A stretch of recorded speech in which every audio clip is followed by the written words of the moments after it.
അർജുൻ നായകനായ തമിഴ് ചിത്രം ബ്ലാസ്റ്റിൻ്റെ 15 ദിവസത്തെ world wide box office collection report ഇപ്പോൾ പുറത്തുവന്നു.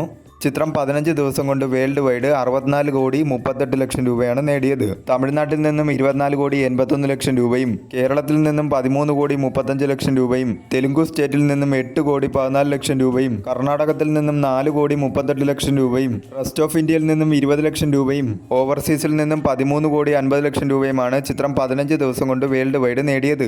18 കോടി ബഡ്ജറ്റിൽ ഒരുക്കിയ ചിത്രം 75 കോടി ക്ലബ് എന്ന നേട്ടത്തിലേക്ക് അടുത്തുകൊണ്ടിരിക്കുകയാണ്. 329%-ലധികം ചിത്രം തിയേറ്ററിക്കൽ റിക്കവറി നേടിയിരിക്കുകയാണ്. 164%-ലധികം ചിത്രം ബഡ്ജറ്റ് റിക്കവറിയും നേടിയിരിക്കുകയാണ്. ലാംഗ്വേജ് വൈസ് ടോട്ടൽ ഡൊമസ്റ്റിക്കിൽ നിന്നും ചിത്രം തമിഴ് ലാംഗ്വേജ് 42.01 കോടിയും തെലുങ്കു ലാംഗ്വേജ് ഡബ്ഡ് വെർഷൻ 8 കോടി 87 ലക്ഷം രൂപയുമാണ് ചിത്രം 15 ദിവസം കൊണ്ട് ടോട്ടൽ ഡൊമസ്റ്റിക്കിൽ നിന്നും ലാംഗ്വേജ് വൈസ് നേടിയത്. തമിഴ്നാട് കഴിഞ്ഞാൽ ചിത്രത്തിന് ഏറ്റവും കൂടുതൽ കളക്ഷൻ കിട്ടിയത് കേരളത്തിൽ നിന്നുമാണ്. തമിഴ്നാട്, കേരള, തെലുങ്കു സ്റ്റേറ്റുകളിൽ നിന്നാണ് ചിത്രത്തിന് മികച്ച രീതിയിലുള്ള കളക്ഷൻ കിട്ടിക്കൊണ്ടിരിക്കുന്നത്. വരും ദിവസങ്ങളിലും ചിത്രത്തിന് മികച്ച രീതിയിലുള്ള കളക്ഷൻ തന്നെ പ്രതീക്ഷിക്കാവുന്നതാണ്.